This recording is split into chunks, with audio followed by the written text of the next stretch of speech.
20 times a day, a catamaran sets out from the northern California town of Larkspur. The vessel traces a graceful arc southward toward the San Francisco Ferry Building, passing outcroppings of red boulders, low hills of golden grass, and the occasional houseboat. Before long the skyline of San Francisco appears, pearly white and silver towers surmounting the permanent bank of fog that shrouds the Golden Gate.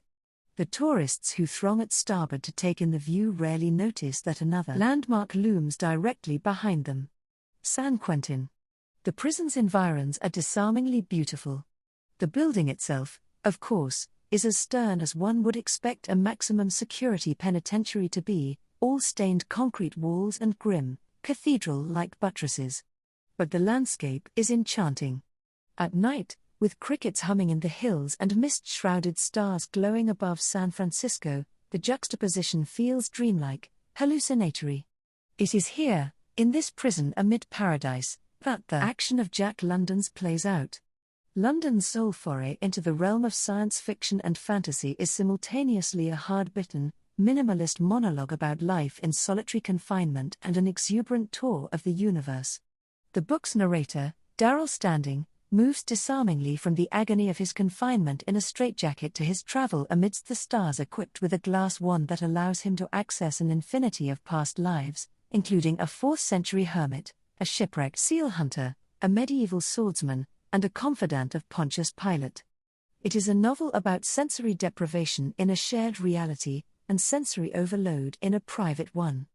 This is a deeply eclectic book. It borrows liberally from the forebears of the fantasy genre, fairy stories, Norse legend, Greek myths. But it also manages to include feuding UC Berkeley scientists, dope fiends, Neolithic hunter-gatherers, kimchi, and a journalistic exposé of the modern prison system. The bizarre multiplicity is precisely the point. London's narrative does many things, but it always seems to circle back to the question of how the worlds encompassed within a single consciousness can interfere with the shared reality of modern society. As we hurtle towards a near future of immersive virtual reality and unceasing digital connectedness, has much to tell us. The novel's evocation of confinement sprang from a painful first-hand experience. London grew up impoverished and fatherless, and he lived rough as a teenager. During the winter of 1894 he served 30 days in the Erie County Penitentiary in Buffalo, jailed for the crime of vagrancy at the age of 18. The grimness of this wintry prison stint stuck with London. Manhandling was merely one of the very minor unprintable horrors of the Erie County Pen, he wrote in his memoir, 1907. I say unprintable, and in justice I must also say indescribable. They were unthinkable to me until I saw them, and I was no spring chicken in the ways of the world and the awful abysses of human degradation. It would take a deep plummet to reach bottom in the Erie County Pen, and I do but skim lightly and facetiously the surface of things as I there saw them. London's experiences of prison and riding the rails in the fallout of the Panic of 1893 radicalized him. He joined the Socialist Labour Party in 1896 and began giving fiery speeches in Oakland parks. By the time he began, which originally entered the World as a magazine serial in February 1914, London drifted away from socialist politics.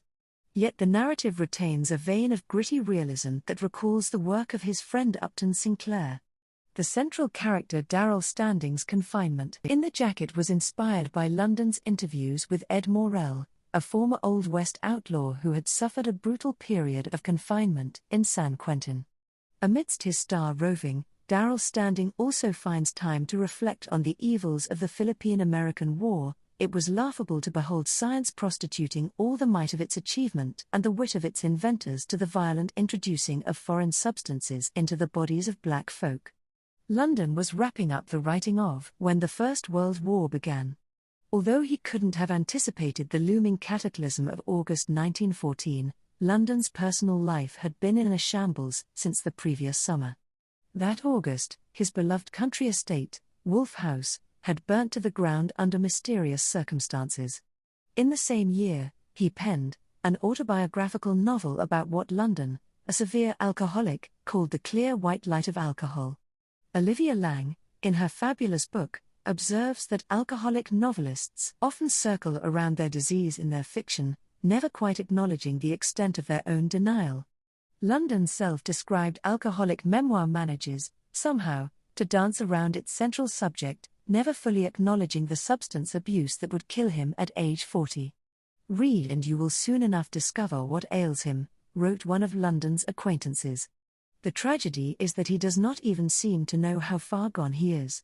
Yet London, at some level, did know it.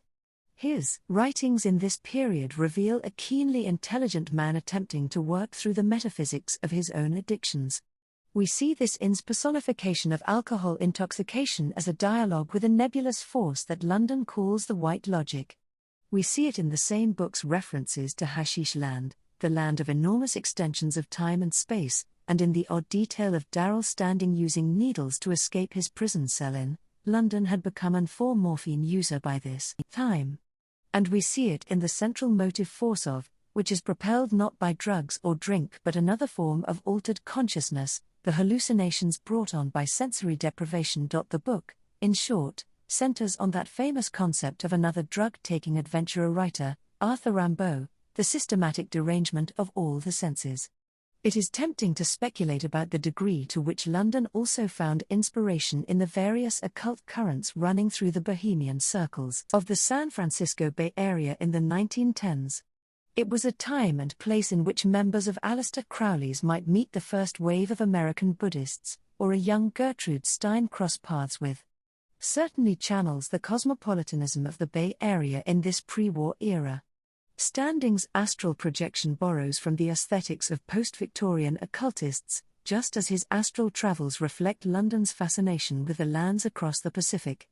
In one passage, Standing tries to use his bizarrely detailed knowledge of kimchi, the best kimchi is made by the women of Wuzan, to convince his fellow inmates that he has tapped into a previous life as a shipwrecked sailor in Korea who through various births and deaths, bequeathed his experiences to me, Darrell Standing.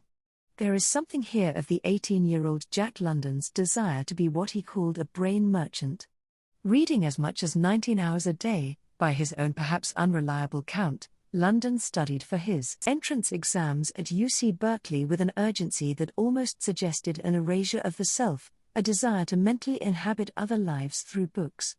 Standing goes a step further, with his astral projection, these other lives, and the reader can follow him. This desire to gain access to worlds beyond the self carried over from London's obsessive self-education to his uncontrollable drinking. As London put it in 1913, there are two types of alcoholics. The first are those who drink to numb consciousness, abandoning reality in favor of pink elephants, the first use of the term in print, it would appear. The second seek a drunken brain and not a drunken body, an escape into creativity rather than oblivion. London reckoned himself among the latter camp, and we might read as an extended exploration of London's own attempts to harness sensory derangement to creative ends. Darrell Standing also likens his hallucinatory visions of astral projection to what men enjoy in drug dreams and deliriums.